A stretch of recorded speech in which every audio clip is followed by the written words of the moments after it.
talking about Godzilla. Now, I didn't actually ever think that I would want to play as this monster because I always thought of him as a monster, but really, he's a good guy, right? He's one of those good monsters.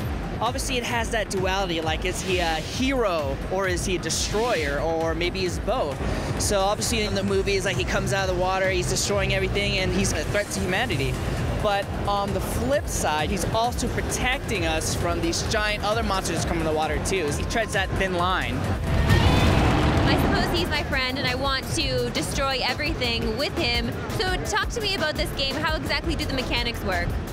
Yeah, so basically you play as Godzilla, and another thing that's cool is you actually get to play as the other Godzillas as well that have occurred through timeline. So there's also the Hollywood Godzilla, which some people are familiar with, but in this demo here today, we're actually showing the OG Godzilla. So if you want to be the original gangster Godzilla, this is your chance. The OG Godzilla. Some of the basic attacks: he has a rush attack, he has some melee attacks, and he also has the atomic breath, which is like a trademark for Godzilla. He also has the trademark roar. That roar is so iconic, so we had to have that tie into something in the game. Now, it's not easy to move this guy around. He is a beast of a thing. You actually control him much like you would control a tank. Yeah, obviously Godzilla is a giant monster, so he's not going to be quick, he's not going to be agile. Your movements have to be very precise. He's lumbering around, but at the same time he does a lot of damage. Just a single player experience. Can I play online with friends?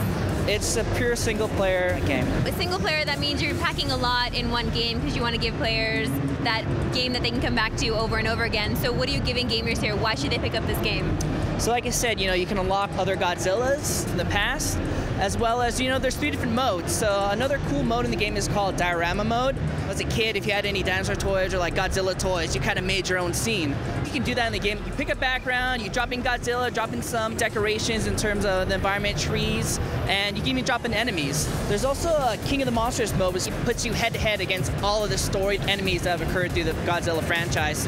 You battle against Mothra, you go against Mechagodzilla, all the favorite Godzilla enemies are in there as well. Basically, you're living out your childhood fantasy with that trademark roar, which no human possible can replicate this sound. So I'm not gonna try it, but Mark, you gotta do it now. You gotta do it. Come on. I'll do my best.